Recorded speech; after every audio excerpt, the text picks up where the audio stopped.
Good afternoon, everybody. This is Carrie Getz with another edition of our podcast series. Today, we are interviewing Valerie Crafton, who is the Dean of the AATC University in Phoenix. She's also the Director of Cost Management for Turner and Townsend. And as a woman in construction, she's had a little bit different career and a little different start to who she is today. And so we're excited to have you on the program, Valerie. Tell us a little bit about yourself. Hi, Carrie. Thanks so much for having me. I was really looking forward to this today and a great ending to my week. About me. Let's see. I actually grew up in construction and certainly different than probably most women. I got a lot of exposure. I lost my mom when I was really young.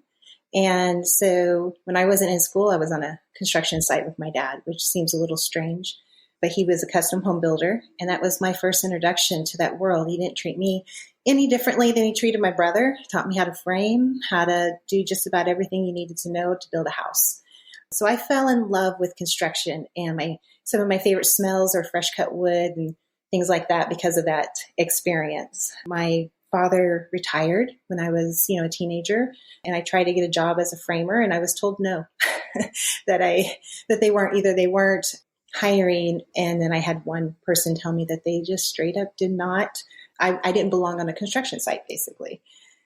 And I just was a little disappointed because I hadn't experienced that type of thing before, because my dad, like I said, he treated me no different than my brother. So I went on to do some research and discovered that they actually did degrees in construction and got a degree in construction management at Illinois State University.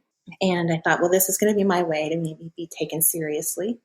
From there, I, was recruited and joined a general contractor where I was introduced to the world of commercial. I fell in love with, big steel and so forth. And my first job was a data center. And I just thought, oh, Lord, a data center. That sounds so boring. This seems like a big box on a drawing. I really wanted to do a skyscraper or something really cool, right? But needless did I know, I got onto that project and I just thought, oh my goodness, look at these generators. I was just floored. There were 32 of them. And I just thought, what could possibly need this much power? Just amazing. Right. And I was just completely just dumbfounded by the whole thing. And then just watching them dig 20 feet down below the ground and then fill it with all of this conduit. I mean, how did they keep track of it all? How did the electricians know where to pull a wire and get it to the right place? It looked like a bowl of spaghetti. But they knew, and it was absolutely amazing to me. And I fell in love. That was it. And there's absolutely an artistry there. It was beautiful. In fact, it was also my first time seeing them. And I walked into the mechanical job trailer, and they had a big picture, beautiful picture up on the wall. And everything was color coded, for every piece of ductwork or pipe or whatever, and where it was going. And it looked like art to me. And I asked them if I could have a copy of it. And they was like, well, this is kind of confidential. It's a data center. And that was my first lesson in how confidential data centers were.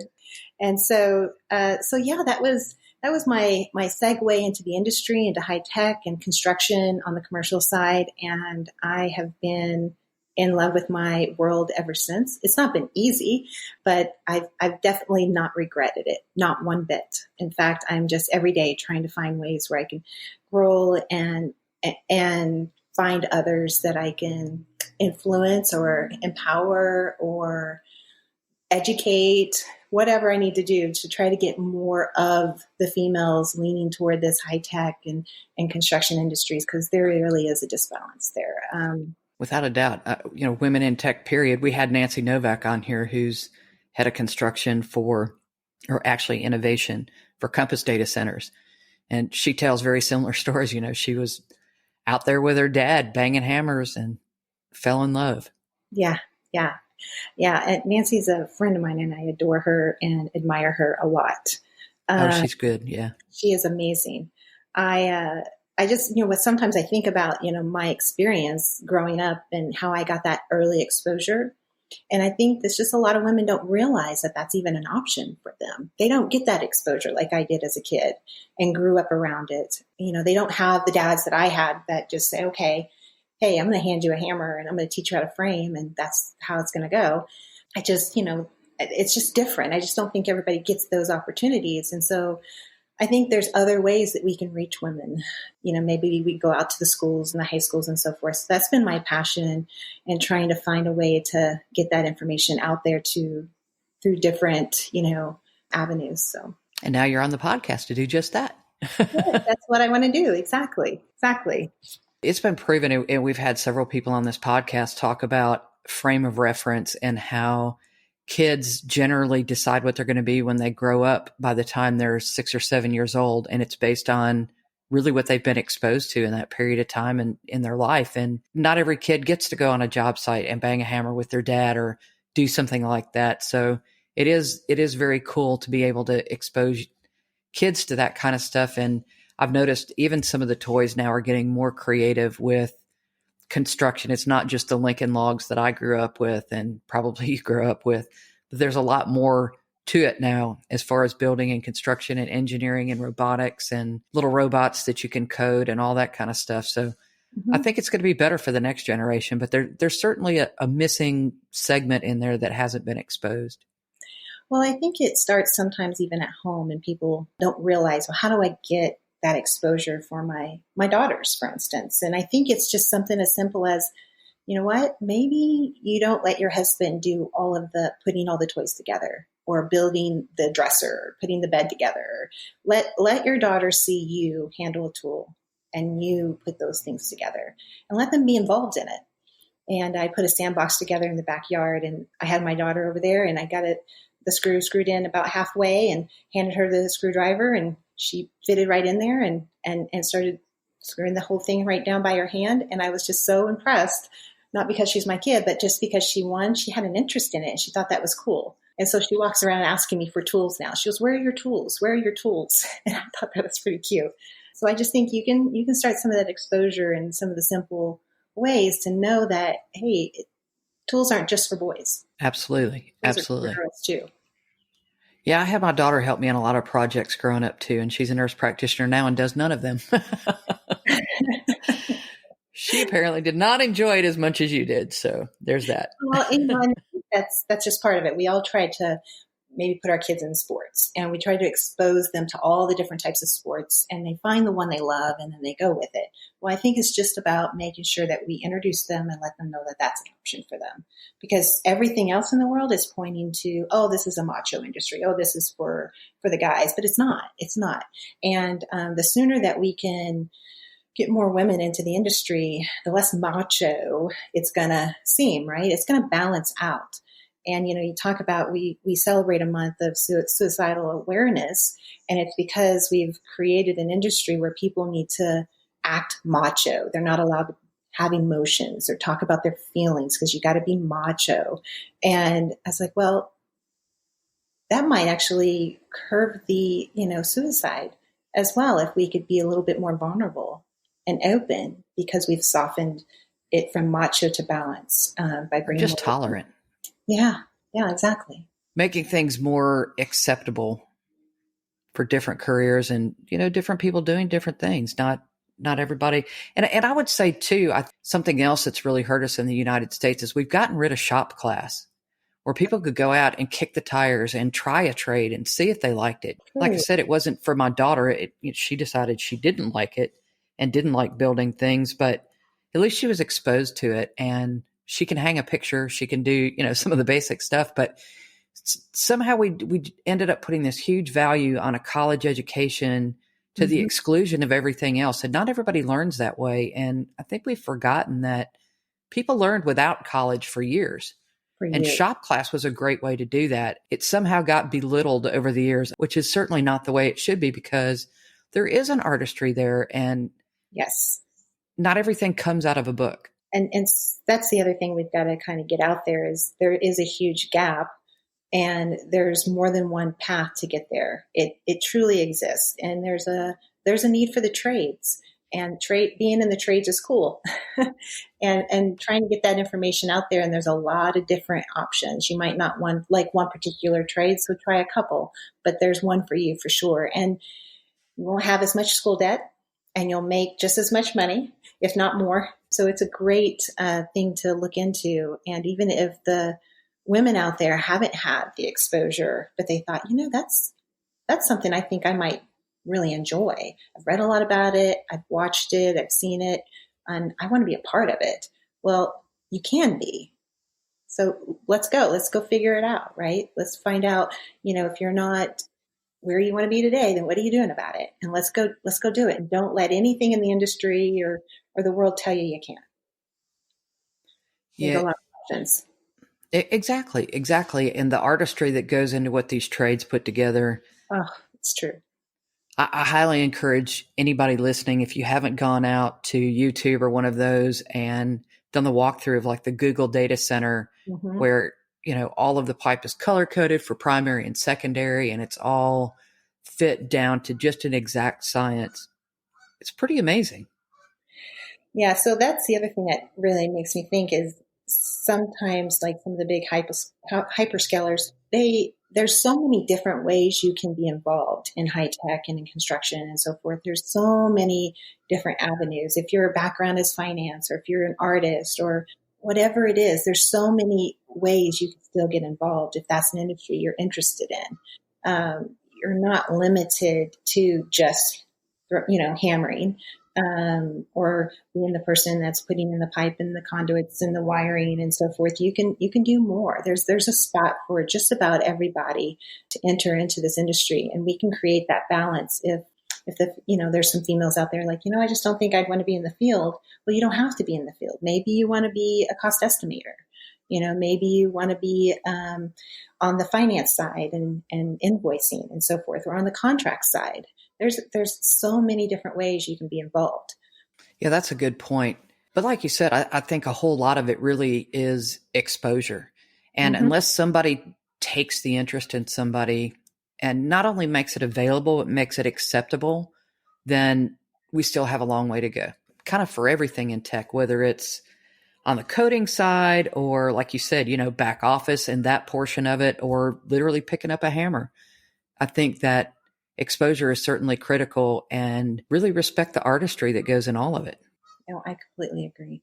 Yes. So let's talk about the difference between construction management and architecture and in construction management. Like, if you had to pick your average day, what do you do on your average days for people out there that are interested in a career here? On the architecture side and engineering side, they're really focused on the design team. And on the project management side, you're actually partnered with those folks. I mean, you're really, depending on where you are in the level of designs, especially anymore these days, people are bringing in their construction partners a lot earlier.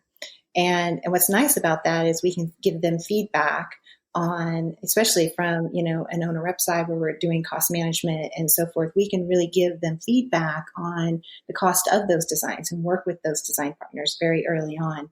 So they may be designing it one way, but we've built it 20 other different ways, and we know which one might be the smarter, more cost-effective way to get to the same design, to get to the same vision that's in that designer's mind. So in one aspect, project managers are working with those design teams, especially if the design isn't 100% as well. And we are already started construction, which happens a lot in the data center world because time is of the essence with data centers. So when you are working with design and you're looking at each package that's got to come out first, second, and third, you're helping with those designers decide, okay, I need the infrastructure package first so we can get dirt moving and site utilities and so forth. And then there's the building and then the actual fit, the envelope, and then the fit out of the building, and help and guide them on, being first, second, and third. Hey, I need this first so we can start the project earlier. And then we'll finish earlier ultimately. So we're helping them on the scheduling of their design and releasing those. Looking at, so a lot of times the design is 100%. So now we're helping them with, maybe they thought of something at the last minute. So we're helping review the change orders and the costs associated with it. We're working with our trade partners and reviewing their scope and making sure they've caught everything and so forth. And then there's the actual installation part. So you have your field guys who are out there managing the work according to the schedule. And so part of is to actually partner with our field superintendents and make sure that we're all on the same page with getting the right trades on board, making sure we've got them on board in time so they can actually start installing the work, contracts in place, and so forth. So I would say the project manager is really touching all aspects of that project, from the design, from conceptual, from cradle to grave, I guess you can say, from the conceptual design efforts all the way down to the delivery and commission of that project. So they're involved from beginning to end. They're out there in the field. They have assistant project managers, sometimes called engineers, supporting them in those efforts, reviewing the RFIs where the trades need additional information, which is what an RFI is, reviewing submittals, which is where the trades will submit a submittal to the design team to approve the materials before they purchase them and install them. And so we're reviewing those and making sure they're matching the design and specs, and then just making sure it gets installed on time, on budget, right? So that's part of those efforts. From a consultant side, which is the world I live in right now, it's reviewing, once it comes from a project manager in the field, we're reviewing all of those costs. We're reviewing those schedules and making sure that it's in line with the contract that was agreed to, that it's in line with the quantities that are in the plans, that they haven't. And we're also looking for things they missed. So we look at both things. Maybe they have too much of, they have the wrong rate in, it doesn't make sense. So trying to keep everybody honest, right? And at the end of the day, I know it's a lot. We touch everything. It's pretty cool. Just sort of great just to see something start from nothing. Yes. And turn into something. It just amazes me how the tiniest little thing, there was many, many hands involved in just making that tiniest little thing happen, including things that you wouldn't expect. But certainly from a data center industry, like you said, 32 generators, that's something that you don't really see anywhere on a mass scale. And data centers are getting better looking. I think they're not just a box as much anymore as they used to be, but. Yeah, that's true. That's true. They've evolved a little bit since I saw my first one, for sure, especially if it's an Apple or a Google data center. Those are some really pretty data centers. They are. Yeah. They put just a ton of effort into them. And like I said, if you can go out on YouTube and look at one of the tours to one of them, you'll be impressed. It's certainly crafty. Yeah. And it's one of the few sites that actually allow you to do a little walkthrough and see inside.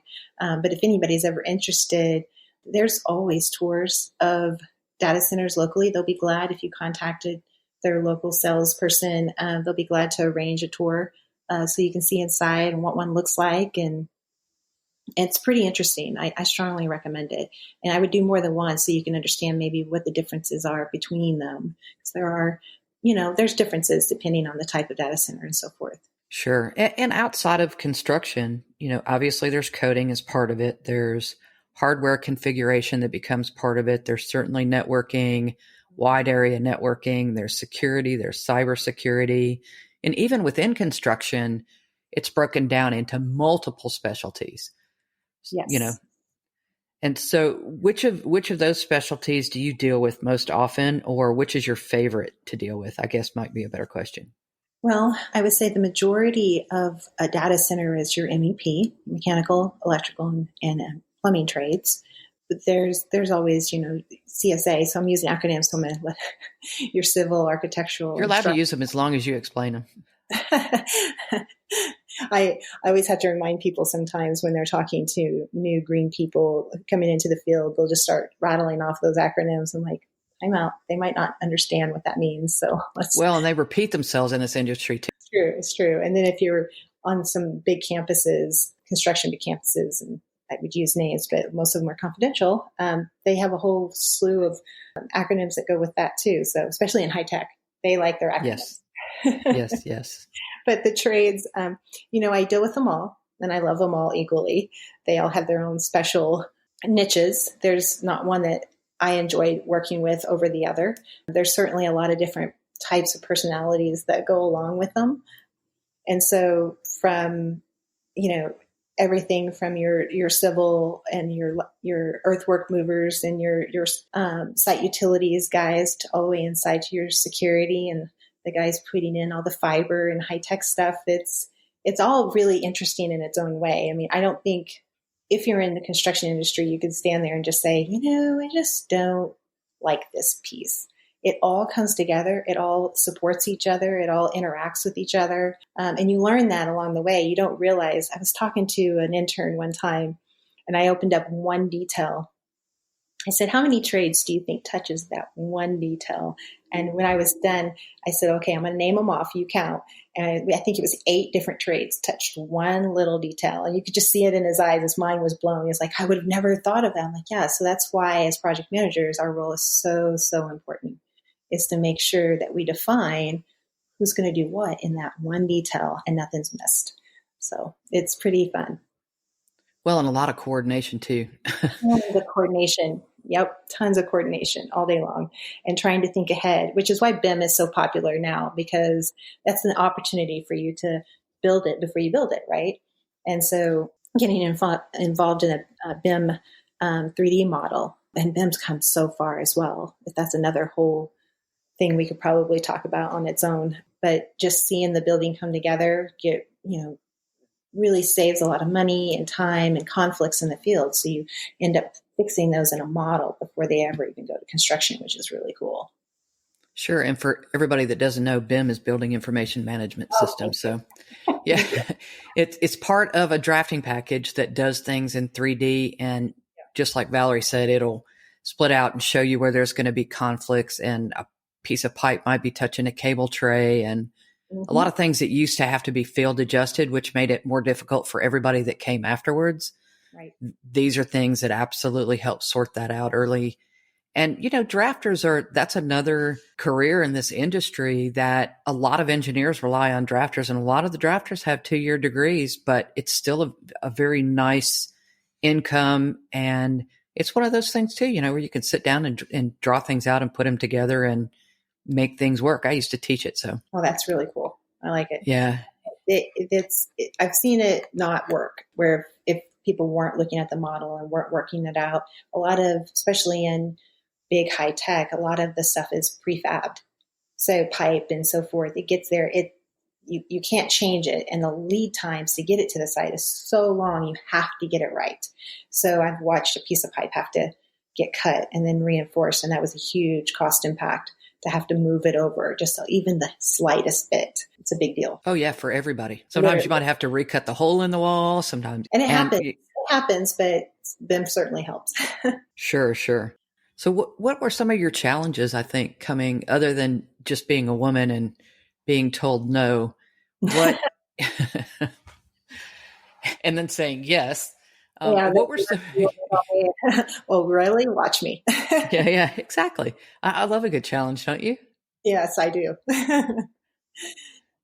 Challenges. I went from the field into the office as an estimator, and I have to say that I learned more when I was in the field than I was in the office, because if something happens in the field, when you can touch it, you can see it, you see the problems that happen if things aren't thought of in advance. When you're in the office, all you're looking at is just what's on the drawings, and that's all you have. And so it was also really hard if those early in your years, it's really difficult to kind of visualize what it should be if you see something wrong, right? So you spend some time in the field, I went right back into the field. And when I came back into the office as a cost estimator, I was 10 times stronger. I suddenly could visualize what it should be. I can actually see how it should be done a little smarter. Opportunities to save money. I've seen this before when I was in the field, and we did it XYZ way, and we ended up saving thousands. And that's a great point. And so I don't want people to think that if they move around in the industry in their career wearing different hats, I encourage it, because I did that. I thought I was actually taking steps backwards in my careers by putting on the estimator hat, by putting on a scheduler hat, by putting on a superintendent hat, by putting on the project manager hat. But at the time, I was just kind of becoming whatever the company needed me to be. Now, in hindsight, I realized what I was actually becoming was well-rounded. And that's really important too. It really not is. To pigeonhole yourself, and it gives you a bigger holistic picture. And I think for companies in particular that are doing that hiring, Nancy and I had this conversation too, that a picture speaks 1,000 words, and actually putting your hands on something. We've all seen those drawings where, this is how the engineer drew it. This is how it ended up built. And the two things were, Yes, I've seen that. completely different because you can't build it that way, right? Or there's something wrong, because it works on paper doesn't mean that there's enough swing for a door, for instance, because the door has a thickness that may not show up. So, all of those little intricacies, I think being able to put your hands on things makes a huge difference. If for no other reason that I think it gives you a lot more respect and admiration for the people that are doing it. And again, a lot more tolerance to make sure that you know better how to communicate with them and you kind of start to feel their pain a bit. It's important, especially if your goal is to be in a leadership role. It's important to understand what you're leading and have worked in the trench where they were and walked in their shoes a little bit, even if it was just a little bit. At least you know what, I know some of the pain that they're going through, so I'm going to make sure I get my part right. Absolutely. Absolutely. And that's important, I think, in anything in IT, because at the end of the day, the data center is an ecosystem. From the time it's of inception until the time it goes live, and then it lives and breathes and changes, and then it's, refitted and changed out. It is absolutely an ecosystem, and everything has to work in concert. It's very, very true. And just to put it even in a perspective in people's mind who aren't familiar with data centers, for every minute a data center is not up and running, they're losing millions and millions of dollars. It is incredible. So timing and scheduling and fast pace is what I think of when I think of building a data center. And that's so key to understand that every minute it's millions of dollars, not thousands, millions. Yeah. Well, and on the construction side too, there's generally liquidated damages if the data center doesn't complete on time. It's true. Because people are counting on moving into the thing, right? There's normally a tenant, especially if you're doing a purpose-built data center for a company, they expect to move in, and they have lots of things that are geared around that move in. So they they put money on that closing date. Yeah.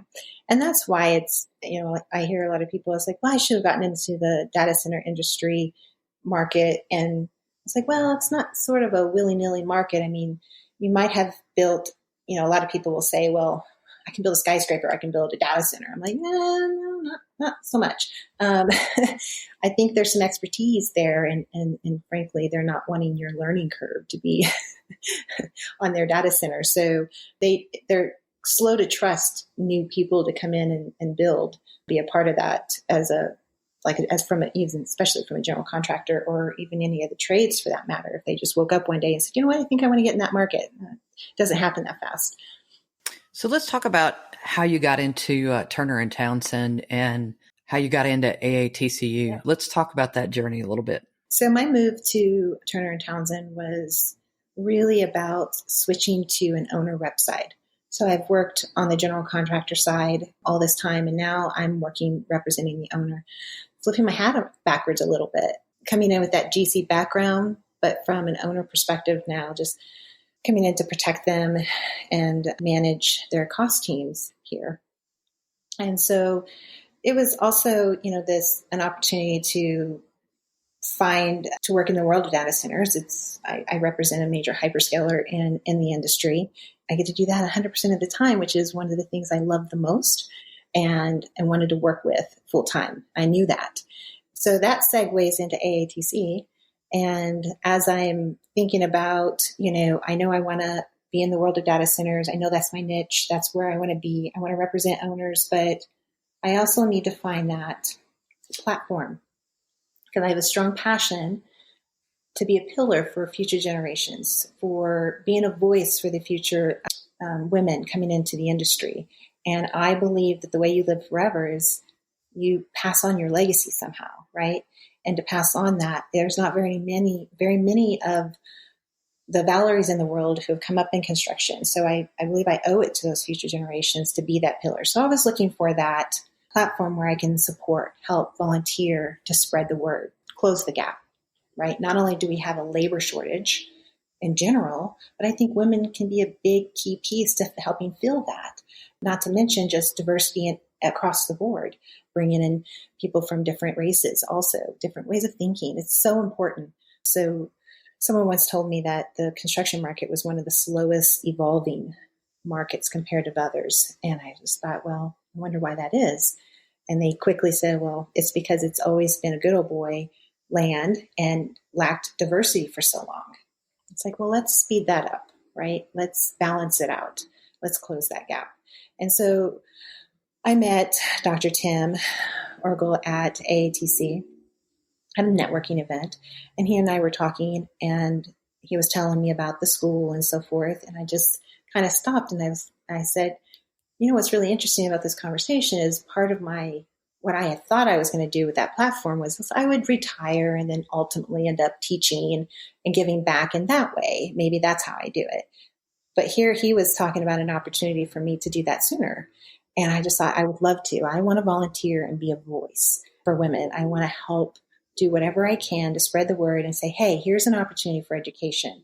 Here's veterans, women, just everybody, come over here and let's talk about an opportunity that's available that will pay you well, and you will forever have a career.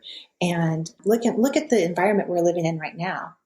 And one of the essential places that needs to be up and running is internet, right? Well, you need a data center for that. And I always laugh. People wonder, it's like, where's the cloud? I'm like, yeah, that's called a data center. It's everywhere. It's everywhere. If you're wondering where the cloud is, it's in a data center, and that's where we store all of the things that we do. And so if you're wanting to be a part of that world, there's an opportunity at the AATC. It's very reasonably priced. I've actually looked at other programs, and here you've got your experts in the industry at your fingertips, teaching and being involved in this program and trying to build this school all over the world so that we can create that diversity. I just think that's amazing. I think that's great. Partnering with things called Veterans of America and all those people transitioning out of the military. I just think what a great thing. And I want to be a part of helping move that forward. So it's an opportunity to get into, especially, I mean, if you're thinking about a career change even. It's like, you know, I joined this. I've been doing it for a while. I didn't think I could switch. You can. There's a need too. So if you find your world, where your job is, if you find it that it's just not working, or maybe you lost your job and you realize that this isn't a recession-proof job that you were in before, then maybe this is an opportunity to explore some other avenues. And I think AATC probably has a little something for everybody. Yeah, there's definitely lots of ways to approach this industry. And one cool thing about this industry is if you don't like where you are, all you have to do is turn about 90 degrees around and there's something completely different that's related. And the contacts are there and the exposure is there to learn something adjacent. Yes. Yes. And so, you know, there's the ATC initiative to help close the gap in high tech, specific to data centers. You know, they're there to help train and because there's a huge thing I call I'm not sure if the right word is retirement tsunami, but as soon as we lose all those baby boomers, all those experts in the field, it's going to be a real loss. And we certainly don't have the time to download 30 plus years out of everybody's mind and shove it into the next generation in time. So I believe that that's what AATC can really kind of feed, is be able to train and prepare that next generation to take over the management of these data centers, to become future managers of construction in high tech and so forth. There's just so many opportunities, learning the trades and fiber and security. AATC can provide that training.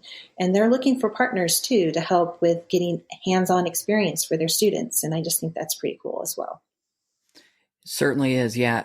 There's a lot to be said for internships. And like you said, you know, with a lot of the trades, kids can go in there through an internship program and graduate debt-free. Yes. As, you know, as an apprentice, out of an apprentice program, and then have a career. Right now in New York, they're saying that electricians are starting out at 6 figures with zero debt if they start in as a journeyman. So there's definitely ways to go. And I think, you know, the other thing that's a little bit different with AATCU is that they rely on a lot of the education that's already out there and a lot of the certifications that are already out there and make that available to military members, and I know I do a lot of work with Salute Mission Critical and infrastructure masons that do the same thing, but Salute does it a little bit different. Not only do they reach out to the veterans, they also reach out to the veterans' spouses. Because, if you take a guy that's been in the military and deployed several times and they've moved several times, the spouse's resume doesn't look all that great either because of all those moves. And I think these types of forward-thinking education are really going to be necessary. One, because not everybody can afford a 4-year degree. We've talked about that here before, or it's not in the cards for them for some reason. But certifications are a great way to jumpstart. And to be honest, the most listened to episode of this podcast series was on certifications. And even people that get out of a 4-year degree, most times either have to do some type of on-the-job training or go get certified because the curriculum just doesn't move as fast as the industry does. Its curriculum is a very slow-moving bus. Yeah, I completely agree with that. Even from the graduates from the construction management program, they're teaching you really ABCs of construction. And so the difference between that, now you have to go and actually learn it once you get in the field, and it takes years. But that's what's a little different with the AATCU is that you're actually going to walk out with not only the ABCs, but now you've also learned some words and sentences before you ever even finish the program. Sure. I think you're really prepared and ready to go. And to your other point, there's no shortage of people in this industry, like the outreach that you're doing and Nancy and myself and lots of other women in the industry that really are trying to give that leg up to other women. Nobody ever gave me that, I can assure you. But they say that within 5 years, 31% of our workforce will retire, and within 10, 72% will be retired. And to compound that, the industry is growing at exponential rates too. There will be data center jobs literally everywhere. And I mean, you can't go in any city right now without looking at a corporate office building and see a data center. You just don't realize it's in there, and it's a smaller, non-purpose built building. But they're certainly everywhere. And just being able to have that talent and the exposure to that different careers, I think, is really key in just bringing that to people, because a lot of times kids just don't have that in their exposure. Like we talked about earlier, data centers for a long time were all hush hush. Nobody would tell you where their data center existed. It was a big nondescript building somewhere out in the middle of heebie-jeebie land, and nobody wanted anybody to know because that introduced a risk. And now it's become literally an entire industry, and there's cities being built just around data centers. It's very true.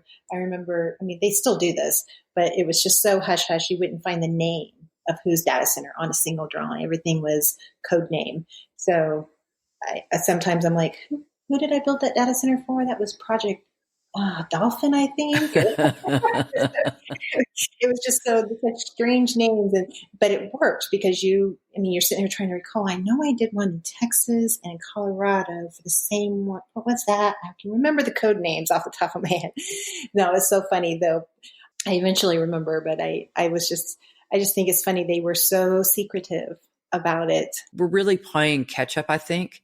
And the fact that curriculum does move so slowly really puts just a huge focus on certifications and other avenues for education.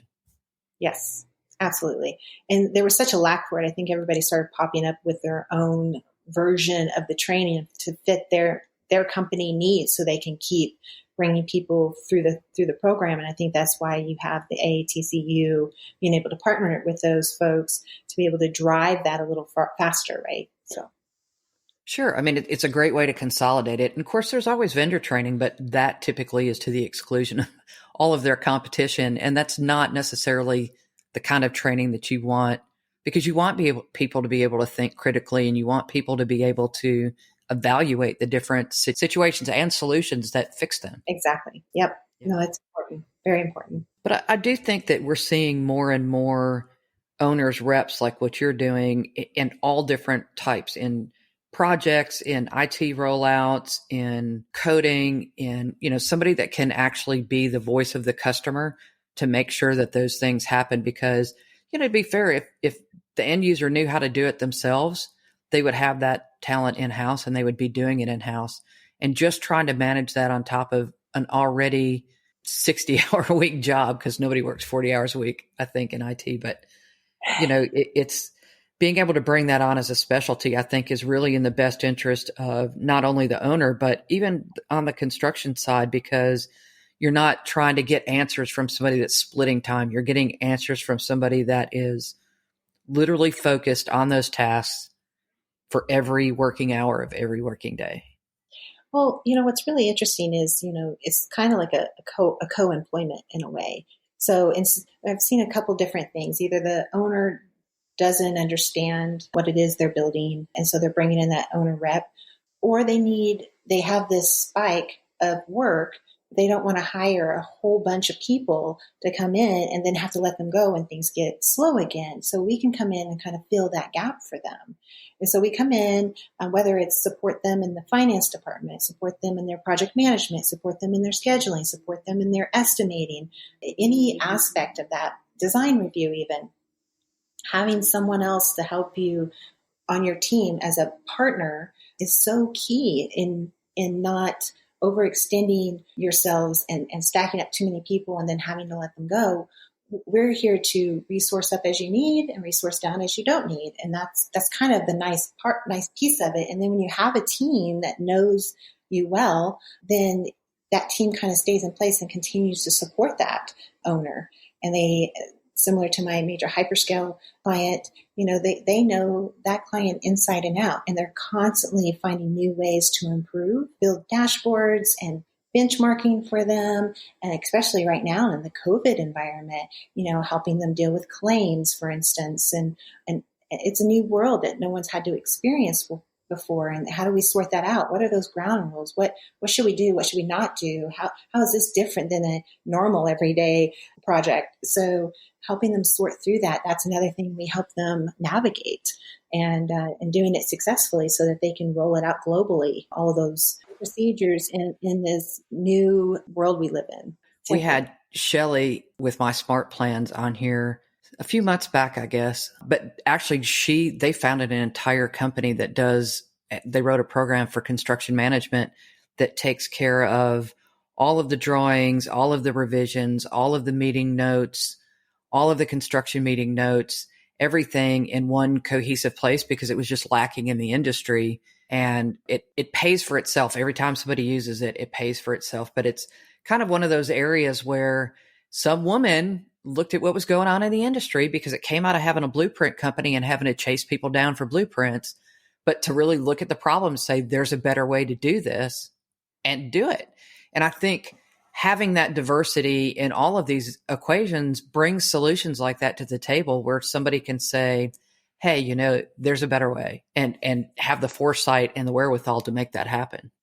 And I believe that all starts with, everybody in the industry start helping create that awareness, So there's a lot of initiatives out there. We have that 1 month a year where we celebrate, women in the industry and so forth, which we should do every month actually, and keep it aware. But all of these initiatives to empower and spread the word, they're so important.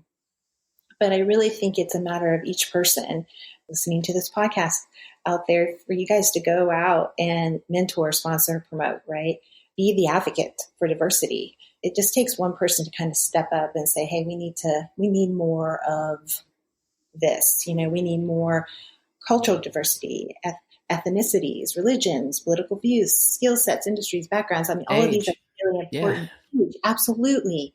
It's important that we have that balanced bench, for instance, where you have, those senior people who are really, really good at what they do and they've been doing it for a long time, feeding that down to the next person in line, and that person feeding the next person in line. And you're just creating that constant world and circle of education.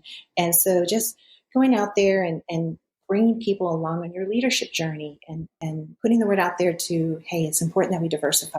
What they'll say. But it's absolutely conscious, right?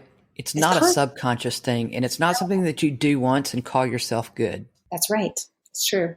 Don't be afraid to ask questions. We never will. There's not a point in your career where you know everything. You're always learning. It's a constant evolving industry. And there's so many people around you with different experiences that you can learn from. So I think there's a lot to be learned by that diversity and having that type of roundtable. Yeah. That's kind of the cool thing in this industry, though. If you start out somewhere and it's not for you, it's easy to find something else that's pretty close. But again, like, to your point, you've got to ask questions. You've got to expose yourself. You've got to not be afraid to jump in with both feet and take a risk. And I think that was kind of when you asked me earlier, what were my challenges? My challenge really was, when watching people not volunteer for things people were being asked to do. And I would say the most challenging part was just stepping forward and taking on something I had never done before and being willing to be a little scared, ask a lot of questions or a lot scared. Maybe a lot scared.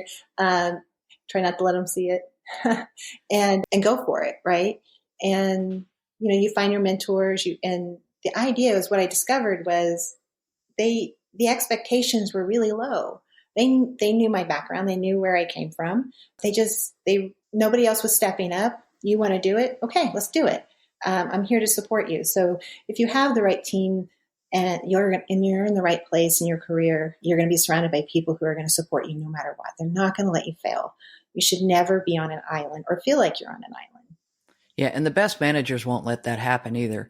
The best managers will provide their teammates with a challenge, give them the support they need to make it happen, and turn them loose, because that's really where innovation comes from. And I think in some cases, in not just this industry, but really sort of as a whole, people are so afraid to fail. And the best innovation comes from failure. And we have to remove that fear of, that whole culture around fear, and let people branch out and try new things and do new things. You never know until you try, right? And the fact that innovative spirit exists out there.